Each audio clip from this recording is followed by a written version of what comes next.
rather than the profit of their owners. And they're proving increasingly popular because research out today shows social enterprises are growing more quickly than other types of small business.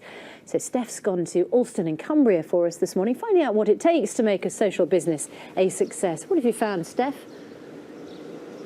Good morning, everybody. Yeah, it's absolutely glorious here in Alston, dubbed the social enterprise town, the first one in the UK. And that's because there are 19 businesses here which work for the community. So they're not about trying to make money for shareholders. They're about trying to reinvest that money back into the community and into social projects in the area. And I've got a couple of guests who we can chat to here this morning about it. First of all, Meryl, aptly named Baker. Meryl Baker, who runs the local bakery in the area. And you run it as a social enterprise, don't you? Tell us about that. Yes.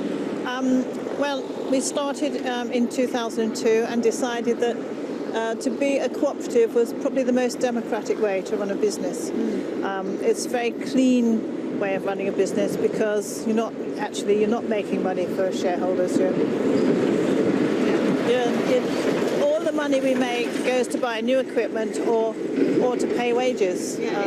Was it easy to set up like that? No. For starters, the banks were very chary about lending us money to buy the building, but Barclays stepped into the breach and took a chance on us and lent us the money to buy the building. And this town is known for being very socially enterprising. Do you think that makes much of a difference? I think it does. There's definitely a wide streak of independence that prevails in Alston. But mixed with that is a great feeling of community, and I think that definitely is a springboard for all kinds of things. Well, thanks very much for your time, Meryl. I'm going to let you crack on with the pies you were making because they were smelling delicious coming out of the door a bit earlier. And we've got another guest here as well, Peter from Social Enterprise UK. Right. How much of a resurgence have we seen of social enterprise? Is there a lot of growth in it? I think economic downturns tend to create a perfect climate for social enterprises to start up.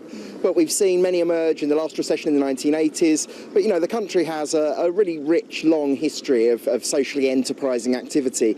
And a town like Alston, you know, where you've got 19 social enterprises, keeping the bakery open, you know, the museum, the railway museum, all sorts of stuff going on here, just shows actually how communities can find their own way through the challenges they face. You can understand it working in a town like this where it is quite kind of a close-knit community, but what about other areas? Would you get that kind of cohesion with? Well, there's a community-owned pub in Clapham in London.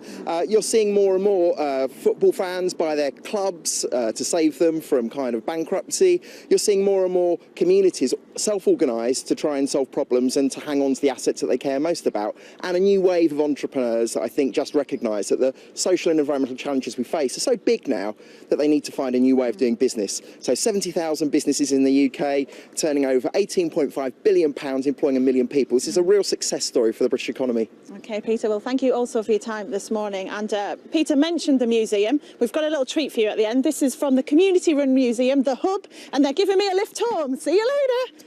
Right, start the engine. Right. Ooh. I have a feeling it may take some time. Yeah, just don't let her drive, that's all. Don't let her drive, sit in the back. There she goes. In front of the wheel.